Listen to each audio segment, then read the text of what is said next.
Loué soit Jésus-Christ, mort pour expier nos péchés et ressuscité pour nous ouvrir les portes de la vie éternelle.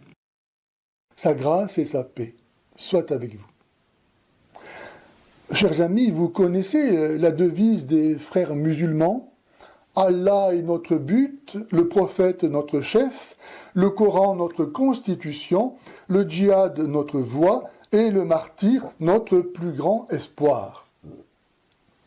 Permettez-moi d'analyser avec vous cette devise. Première affirmation, Allah est notre but. Or, puisque dans l'islam, le plus grand péché est l'associationnisme, Allah ne se donne pas. Atteindre Allah est donc impossible. Dès lors, se donner comme but d'atteindre Allah, n'est-ce pas se vouer à la folie? En comparaison, dans le christianisme, Dieu se donne. Et c'est pourquoi il est le but possible et réel des chrétiens. Deuxième affirmation. Le prophète est notre chef. Or, non content d'être un pécheur, Mahomet est mort et enterré depuis longtemps, et les choses ont bien changé depuis son époque. Dès lors, pourquoi et comment le prendre pour chef? Quant à imaginer qu'il puisse parler aujourd'hui par la bouche d'autres hommes, en vertu de quoi le pourrait-il? Et comment reconnaître ceux par qui il s'exprimerait? De plus, puisque Allah interdit d'associer quiconque à son commandement, tout intermédiaire jouant le rôle de Mahomet serait illégitime. C'est pourquoi prendre Mahomet pour chef, n'est-ce pas se livrer au péché et se mettre à la remorque d'imposteurs? En comparaison, dans le christianisme, Jésus ressuscité envoie son esprit à ses disciples pour les instruire intérieurement, tandis qu'il les guide aussi extérieurement par son Église. Troisième affirmation, le Coran est notre constitution.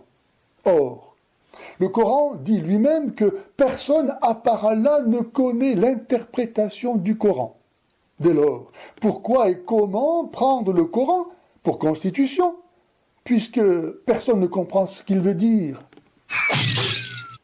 En comparaison, parce que la lettre tue et que l'esprit vivifie, les chrétiens, guidés par l'esprit du Dieu vivant, sont capables de vivre en chaque situation nouvelle comme Dieu le veut. Quatrième affirmation, le djihad est notre voie.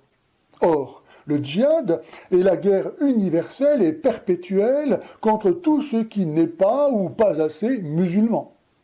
Entre nous et vous, c'est l'inimitié et la haine, à jamais, jusqu'à ce que vous soyez musulmans. Dès lors, comment nier que les frères musulmans soient les ennemis déclarés de la paix, de la civilisation et du vrai Dieu qui nous a créés non pas pour que nous vivions terrorisés, mais dans son amour. En comparaison, Jésus envoie ses disciples comme des agneaux au milieu des loups, leur demandant d'aimer à son exemple jusqu'à leurs ennemis. Cinquième affirmation, le martyr est notre plus grand espoir. Et voilà le comble de la perversion islamique, faire même du martyr une abomination. En effet, un martyr en islam, un shahid, n'est rien d'autre qu'un assassin qui se donne la mort pour tuer même des innocents. Car Allah a acheté aux musulmans leur personne et leurs biens en échange de son paradis. Ils combattent à mort dans le sentier d'Allah, ils tuent et ils se font tuer. En comparaison, les martyrs chrétiens ne se donnent pas la mort, ni ne tuent des innocents. Ils se contentent d'accepter les tortures et la mort par fidélité à Jésus-Christ, la vérité, qu'ils aiment plus qu'eux-mêmes, plus que leur vie. Ainsi, alors que le vrai Dieu envoie son Fils sacrifié pour expier nos péchés et nous en sauver, Allah envoie les frères musulmans se tuer et tuer leurs semblables. car Allah aime ceux qui vont jusqu'à tuer pour lui. C'est si vrai que leur fondateur, Hassan al-Banna, a été condamné pour le meurtre du premier ministre égyptien, Nokrashi Pacha, et que son gendre et successeur, Saïd Ramadan, père de Hani et Tariq Ramadan, a lui aussi été condamné par contumace pour la tentative d'assassinat du président égyptien Gamal Abdel Nasser. Les frères musulmans ont été fondés dans le but de retrouver l'islam originel, supposé capable de laver l'humiliation qu'éprouvait la meilleure des communautés face au progrès de l'Occident. Et il en est apparu la quintessence de l'islam, imposture et haine, comme je viens d'en montrer la preuve dans sa devise. Et de fait, qui peut venir après le Christ, sinon l'Antichrist ?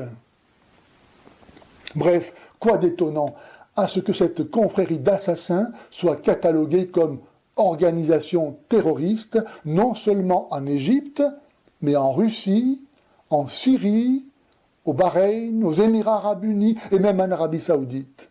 Il n'y a que les pays européens pour innocenter cette maléfique organisation.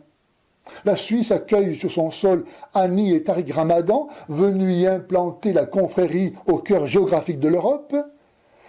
La République française n'est pas en reste, chouchoutant l'ex-UOIF, rebaptisé les musulmans de France, émanation des frères musulmans, dont l'actuel mentor Youssef Al-Qaradawi a prononcé cette célèbre phrase « Avec vos lois démocratiques, nous vous coloniserons.